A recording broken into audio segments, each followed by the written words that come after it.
Hai, apa kabar? Senang banget akhirnya Yaya bisa menyapa kalian kembali di channel kebanggaan kita yaitu Bebaspedia. Guys, kalian pasti tahu kan lagu Nina Bobo?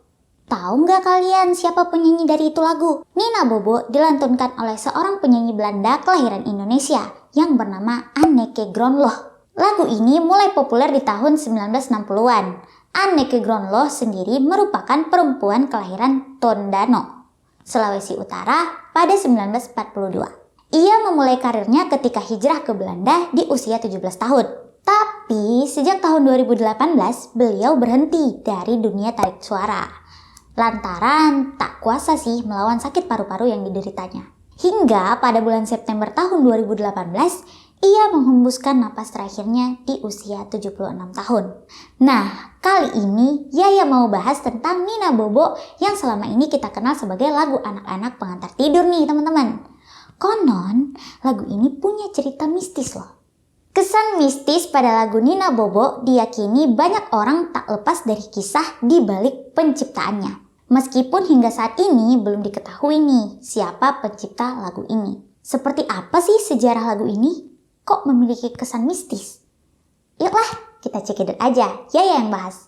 Kata Nina memiliki arti gadis yang diambil dari bahasa Portugis.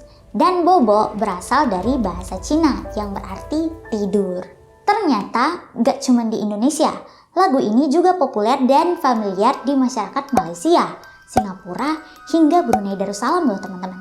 Banyak sumber yang menyebutkan bahwa lirik-lirik dalam Nina Bobo berawal dari kisah seorang ibu yang kerap bersenandung untuk anak perempuannya menjelang tidur malam hari. Dahulu kala sekitar tahun 1871 diceritakan terdapat satu keluarga campuran Jawa dan Belanda. Mereka itu merupakan sepasang suami istri bernama Mustika dan Kapten Van Rotsnik. Nah, mereka memiliki seorang putri yang diberi nama Helenina Mustika Van Rotsnik.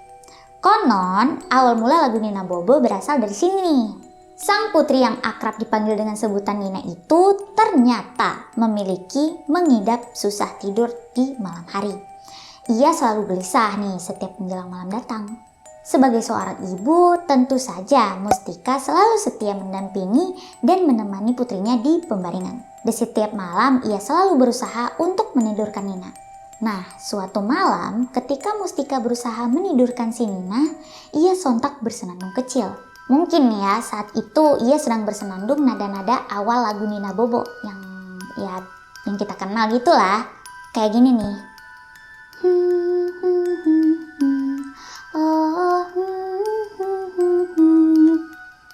Nah, gak disangka-sangka ternyata senandung itu bisa membuat si Nina tertidur lelap loh teman-teman.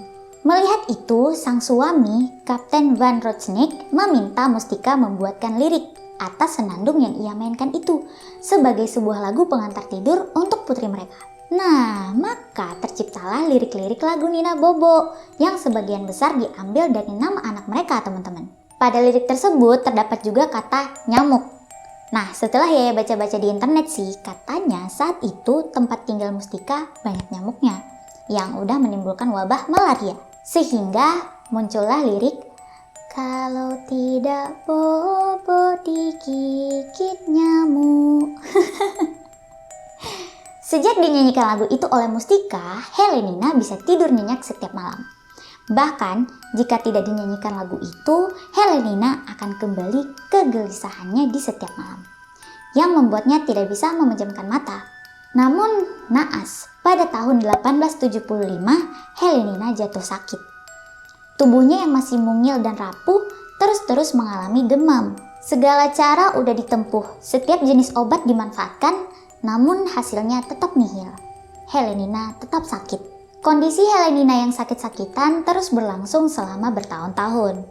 Selama itu pula sang ibu dengan setia menyanyikan lagu Nina Bobo. Karena ya hanya dengan itu sih sang anak bisa tidur pulas. Lupa sejenak dari sakit yang dideritanya. Kira-kira kayak gitulah. Kemudian tepat di usianya yang ke-6 tahun, Helenina meninggal dunia. Kemistisan pun dimulai dari sini. Kapten Van Rotsnik kerap melihat Mustika masih sering menyanyikan lagu Nina Bobo di ranjang tidur anak mereka, Helenina. Ketika ditanya, Mustika menjawab bahwa ia selalu didatangi arwah Helenina yang menangis dan merengek minta dinyanyikan lagu yang diciptakan tersebut. Wow, serem gak tuh? Kayaknya sih ini berhubungan dengan delusional ya teman-teman. Namanya juga seorang ibu, pasti ya sangat terpukul dengan kepergian anaknya. Saking shock dan terpukulnya, emosi dan mental menjadi tak stabil. Akhirnya sulit membedakan mana yang nyata, mana yang enggak. Menurut Yaya aja sih ya. Nah, hampir setiap malam Kapten Van Rochnik melihat Mustika menyanyikan lagu Nina Bobo di ranjang tidur Helenina. Hingga akhirnya ajal pun menjemput Mustika menyusul kepergian putrinya. Kami nggak menemukan sumber pasti yang menyebutkan penyebab meninggalnya Mustika ini. Tapi seperti dugaan Yaya tadi, kondisi mental dan psikis yang tidak stabil itu juga turut menyerang kondisi fisik.